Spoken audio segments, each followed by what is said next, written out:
no idea. Chaebol is the Korean word for the powerful, family-owned conglomerates. From anguish to frustration. The arrogance of the rich and powerful. An emergency dispatcher in South Korea receives a distress call from a child aboard a ferry. 우리를 도와주세요. 배가 가라앉고 있어요. The Sewol ferry is making a routine journey to the vacation hotspot Jeju Island, carrying 476 passengers. Most are school children and their teachers on a class trip. The dispatcher asks the boy to put the captain on the phone. If the ferry is sinking, why hasn't an adult called for help? Not all passengers understand the danger. As the boat starts to tilt, some kids yell with excitement as if they're on a theme park ride. But soon, the disaster is undeniable.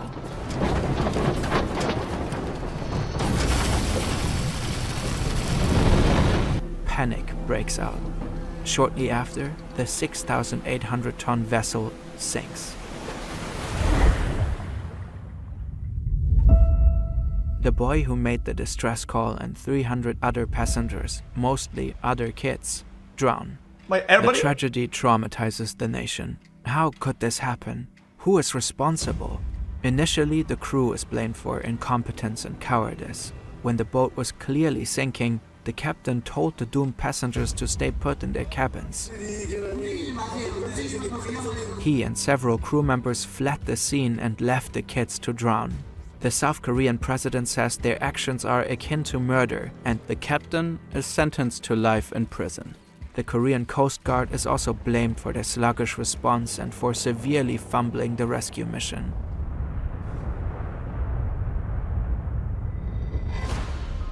But then, an investigation reveals that incompetence isn't the whole story. The ferry was more than twice as heavy as it was supposed to be. It had been illegally modified to hold more cargo. More cargo, of course, means more cash. The nation is outraged that someone so clearly prioritized profit over safety. Whoever owns the ferry needs to face the music. But who is it? In South Korea, corporate responsibility can be hard to pin down. Family-run conglomerates control sprawling networks of subsidiaries. Complex structures often hide who's really in charge. Some families control so much wealth they're deemed nearly untouchable. Time and again they dodge responsibilities for crimes, yet continue to amass wealth and influence.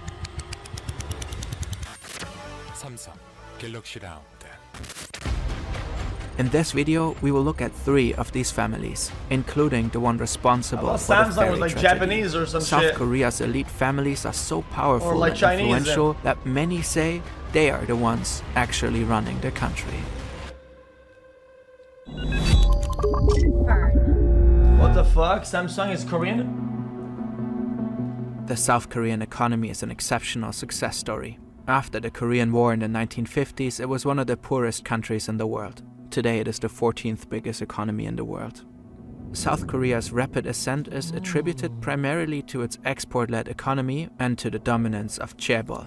Chaebol are large business conglomerates that are owned and run by family dynasties. Just after the war, the country's military dictators jump-started these family businesses with capital to rebuild South Korea's key industries. The chaebol thrived and diversified into sectors like tech, finance, and manufacturing.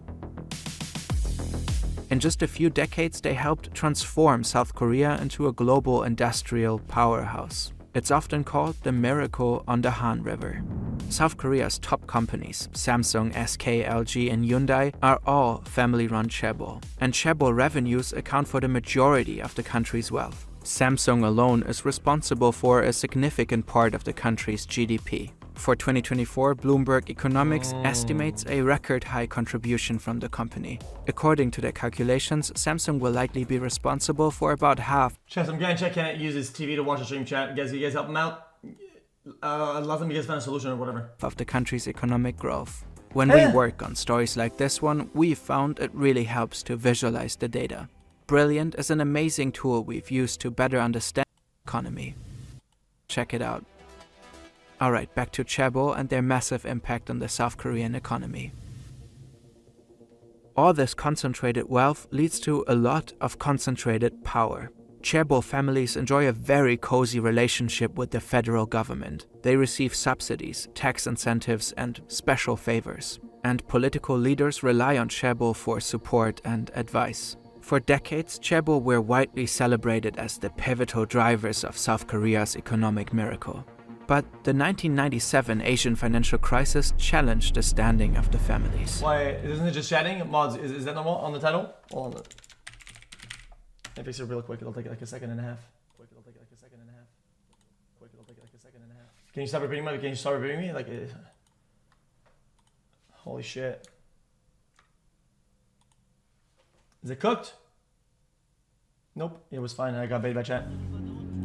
13 of the top 30 chaebol went technically bankrupt, revealing the risks of an economy relying so heavily on just a few companies. Nowadays, more and more South Koreans express concerns about the dominance of these conglomerates. Not only that, as the decades passed, the public watched chaebol repeatedly caught up in scandals and crimes, embezzlement, bribery, labor law violations, health crises. For too long, the government has gone easy on these dynasties, and the people are increasingly fed up. But what can you do against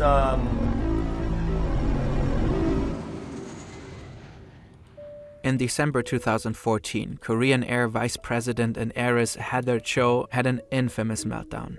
It was over a couple of macadamia nuts. A flight attendant had the gall to serve her nuts in a bag instead of on a plate. Cho shouted abuse. She then called over the cabin crew chief and made him kneel to ask for forgiveness. Under her orders, the passenger plane returned to the gate, where the cabin crew chief was fired on the spot. If you're not Korean and you hear about this story, it might just seem funny or absurd. But in South Korea, it was fuel to the flame of growing public frustration. Yet another reminder of chaebol leaders' arrogance and entitlement. They took their rage to social media and later the streets. At first, Korean Air tried to downplay the incident. They released a statement saying that because Cho's executive role was to oversee cabin service, it was only natural that she would discipline an offending staff member. But people weren't having it. In charge of cabin service. Wait, what? She was exceeding in charge? Wait. The public already had issues with the Korean Air dynasty and their shameless antics. A few years prior, Cho's brother was investigated for pushing an elderly woman. Her father has been convicted of tax fraud, and Cho herself was criticized for strategically giving birth to her twin sons in the US, which exempted them from South Korea's compulsory military service. Eventually, Cho tearfully apologized and resigned from her post. 죄송합니다. She was then convicted of violating aviation safety and abusing her power. She faced up to 15 years in prison, but was given the minimum sentence of 12 months. She only served 5 of those before a judge reduced her sentence. The chaebol's influence runs deep, all throughout the government, even to the very top. Already in the 2012 South Korean presidential election, a key debate was on how to... I'm just confused. If they're that powerful, right? There's a bunch of like strategies that people do to like dodge military service, no? I think there's other shenanigans they could have pulled off with the money, the power that they have later on in life. Like when he's older, maybe like bribe a doctor to say like he's unfit for military because of some leg problem or something like that, no? To limit the power of Which these is families. probably safer than Park Geun-hye doing all became that. South Korea's first female president. 2013년 2월 25일 대통령 박근혜. When she took office, many worried it would be business as usual. Her father was Park Chung-hee, the military leader who took power in a 1961 coup. He is considered the chief architect of the chaebol system, and Geun-hye became her father's stand-in first lady when she was 22 after a North Korean assassin had killed her mother. Park Chung-hee's admirers credit him for the miracle on the Han River. His critics remember the cruelty of his iron-fisted rule and his imprisonment of dissidents. One of these was Miss Park's key rival in the election. His name is Moon Jae-in, a former human rights lawyer and anti-authoritarian activist during the dictator's reign. Now, in 2012, the ex-dictator's daughter campaigned on a more business-friendly platform than her liberal opponent Moon. She was focusing on reform rather than punishment. Her stance was that chaebol might be unruly, but with the right reforms, they could play fair. But then Sewol happened. This incident was much bigger than run-of-the-mill embezzlement or tax evasion. Faced with a furious and traumatized public, Park vows to bring the accountable people to justice. Surely.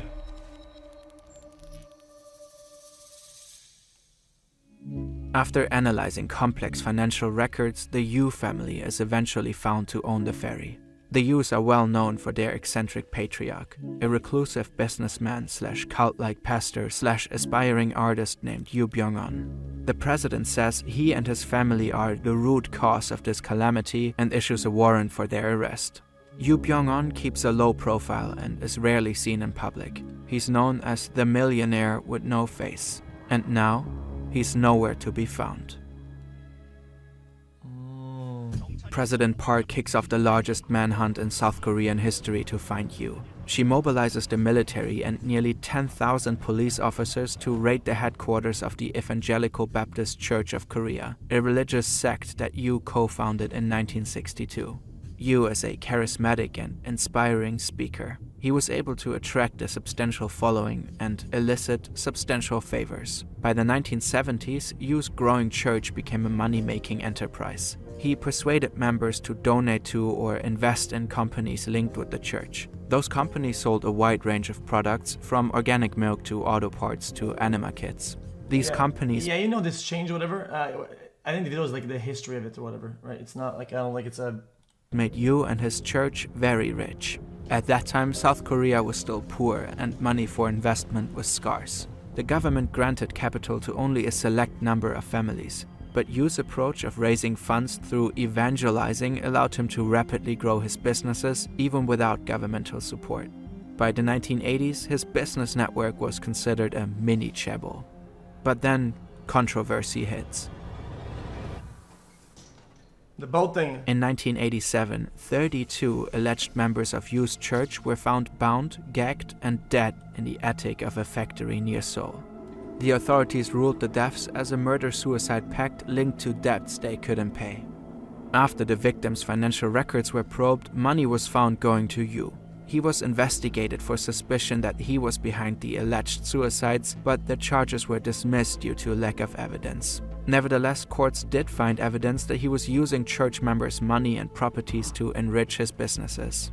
In 1992, Yu was jailed for fraud. Once released from jail, Yu attempts to restore his image.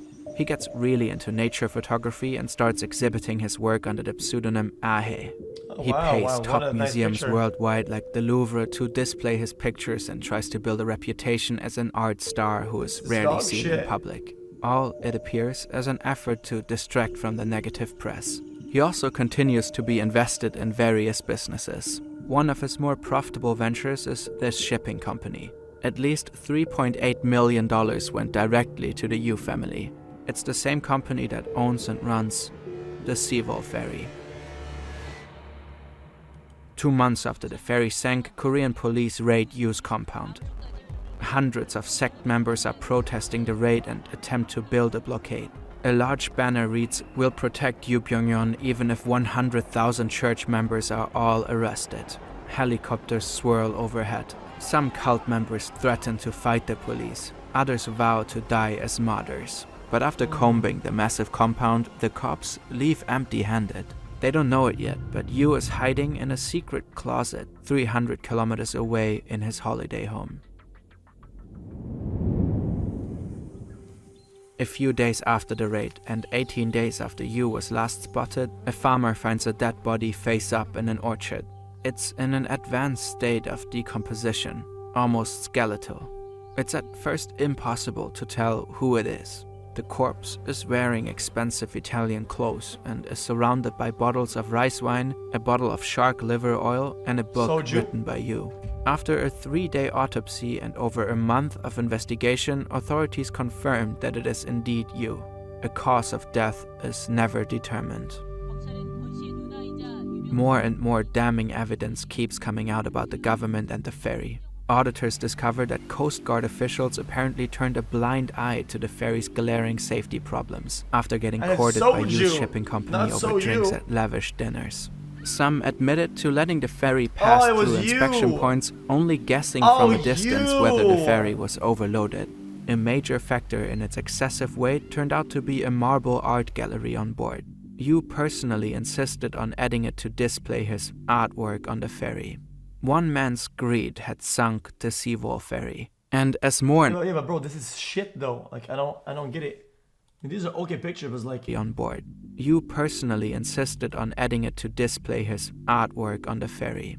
One man's greed had sunk the Sewol ferry, and as more and more South Koreans were starting to believe, the government's negligence had let it happen. Some Korean families like Yu's are wealthy enough to convince government employees to turn a blind eye to their misdeeds like fudging they're not ferry real. inspections. Recreation, okay. But the really powerful ones can command much more than that. And one family holds truly unmatched power, casting a shadow over all others.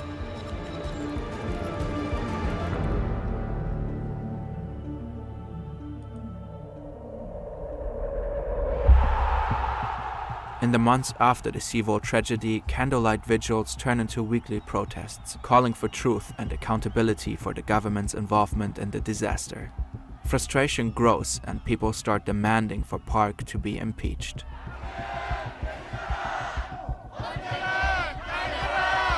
The government cracks down hard in response. Police use water cannons and pepper spray on thousands of protesters. Authorities illegally collect intelligence on mourning families in order to suppress anti-government protests. But anger and frustration continue to grow. And in 2016, another huge scandal erupts. It reveals that President Park is most certainly not the leader who will rein in chaebol power. In fact, she's especially cozy with South Korea's most powerful chaebol families. Illegally cozy. Surely. President Park is found entangled in a web of backroom deals with leaders of Samsung and other corporate executives. Park accepted substantial bribes in exchange for governmental favors. Samsung made a $36 million donation to her best friend's nonprofit, which Park rewarded by greenlighting a controversial merger. This merger gave the Samsung family even more control over the country's most powerful chaebol. The head of the family is Lee Jae-young, often called the Crown Prince of Samsung. The bribery scandal toppled Park's presidency. 피청구인 대통령 박근혜를 파면한다. She was the first ever president of South Korea to be impeached. She was sentenced to 24 years in prison and fined $17 million. Lee Jae-young was also arrested and sentenced to 2.5 years. Park is succeeded by Moon Jae-in. He promises not to pardon anyone convicted of corruption. Oh, didn't he but just the get clapped? influence of Samsung and Lee Jae-young proved difficult to curb. Moon ends up pardoning him after just 1 year. The new president admits that those who condemn Lee's crimes are in the right, but that the nation needs him. The economy relies too heavily on Samsung to have its leader in jail. With so much power, Lee Jae-young is effectively above the law. Wait, what? And in some ways, this pardon was just business as usual. Lee's father had also been Well, yeah, 2.5 years, right? Don't they have like a good behavior thing? It wasn't gonna get 1 year anyway total? convicted of bribery and fraud in the 90s, but hadn't served a day of his sentence. A 2022 poll recorded 70% of the public approving the decision. Experts say it's because people fear an economic downturn. They believe if Samsung does well, South Korea does well. Lee continues to occupy a top position at Samsung, now as CEO of Samsung Electronics. He's also the country's richest person. Already before, President Moon unexpectedly pardoned the former President Park after she served 5 years of her sentence. What? The reason he gave was to promote the people's unity.